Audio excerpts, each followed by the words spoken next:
That's me. I'm Cassidy, and this is my amazing husband, Brian. We met on Match.com in 2005, and from that moment on, we have been inseparable.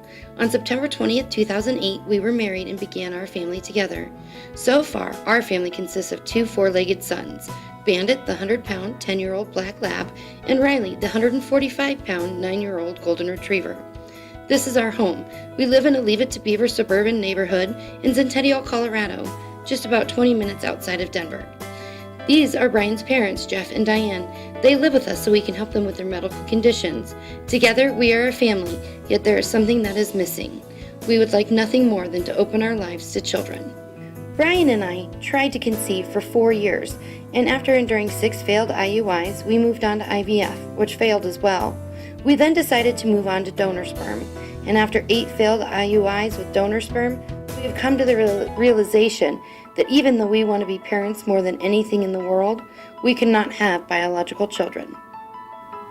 And while this has been a very difficult process, the idea of giving up is impossible. Together, Brian and I have decided to put our infertility behind us, and we have decided to begin looking forward to the future, a future as parents. We have decided to adopt. With much excitement, we have begun the lengthy process that is adoption. However, adoption is not free. We are now in the process of putting all the finances in order for the adoption, and while our life savings went into our infertility treatments, we are once again saving. But we need help. We need your help. We want to fundraise as much of the money to help us pay for the adoption as possible. But we realize in order to believe in our ability to parent, you first need to get to know us.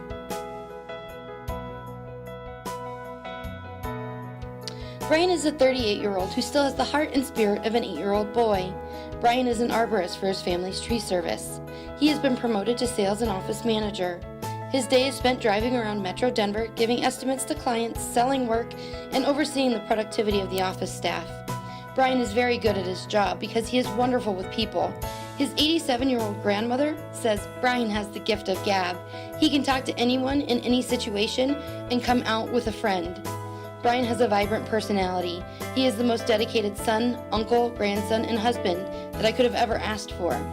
He has a sensitivity not capable by most men, yet he still loves to watch sports, especially the Denver Broncos.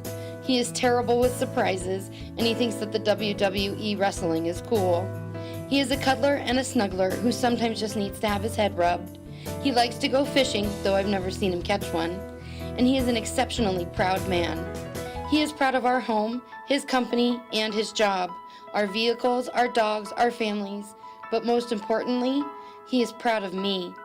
I have overheard him while he speaks of me to clients and to his friends, and the words and phrases that he uses to describe me make me blush.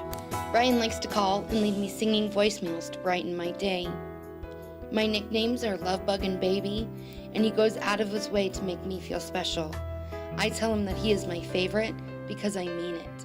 I could not imagine my world without him in it.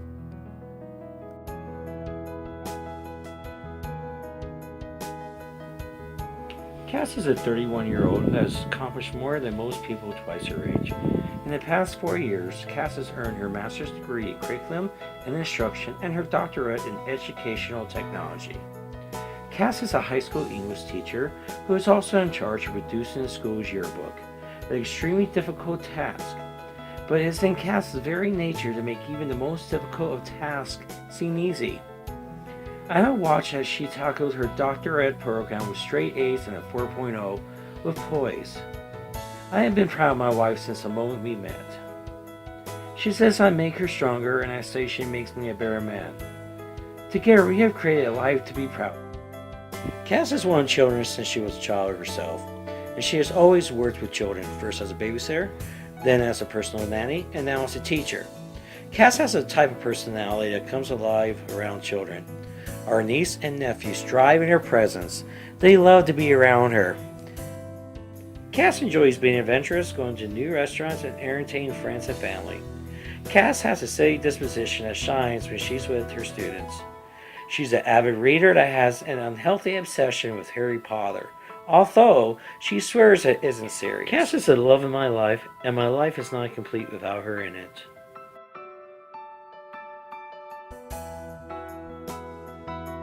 Together, Brian and I are active people. We enjoy getting out and about and adventuring, mainly camping throughout Colorado's natural beauty. We go walking and hiking. We like to take weekend getaways to new cities and to the hotel that we were married in. Our family is extremely important to us, and we try to stay as active in their lives as we can. Together we have 4 nephews and 1 niece that we like to be very involved with.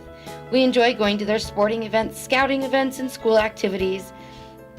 They regularly camp with us over the summer, and they are so much fun to take fishing. Because family is so important to us, when Brian's parents became ill, there was no question in the fact that 1, they needed help, and 2, that we were the ones that were going to give them that help. It can of course be difficult at times, but we wouldn't want them to be anywhere else.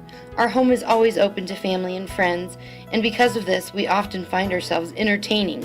But we don't mind. We love to barbecue, play ladder ball, and watch the Broncos play. And in the winter, we enjoy snuggling up on the couch with a good movie or a fire in our fireplace. We try to stay warm in the cold Denver weather by frequenting Christmas light displays to warm our spirits. But we really become spirited when the sun comes out and the weather warms up. We spent 12 weekends last year camping throughout Colorado. Our adventurous nature led us into taking an amazing vacation this past Christmas. We decided to try out a warm Christmas in San Francisco. We visited the redwoods at Muir Woods. We went to as many beaches as possible. We did the touristy things at Fisherman's Wharf and Alcatraz, and we went on an amazing dinner cruise on Christmas. Not even the rain could dampen our spirit. We then drove down the Pacific Coast Highway into Santa Maria and then into Huntington Beach, and finally ending in San Diego. At each of our stops on the way, we were able to see friends from our past. Then, in San Diego, we went on the USS Midway, went on a whale watching adventure, and of course went to SeaWorld. This trip has opened our eyes to the beauty that America has to offer, and we look forward to taking many more trips in the future. We have great plans for family trips all over this country. We have great plans for our family, period. We thank you for taking the time to watch our video and to get to know us a little bit. Thank you for the donation that will help make our dream of being a family a reality. The following is a short poem that I wrote when we first began the adoption process. Please pass along our story as we need as many donations as possible to make our dream come true. He is the love of my life. I know that he is going to be the father of my children. Infertility no longer matters. I know that he is the father of my children. I see him at 3 o'clock in the morning feeding her. I hear him singing softly in her ear. I see her snuggling into his chest. This is our man, her father and my husband. This is how life was meant to be. The corner of his chest fits her face tighter than it does mine, binding them as one. He and I are already one, so when they combine, the 3 of us become.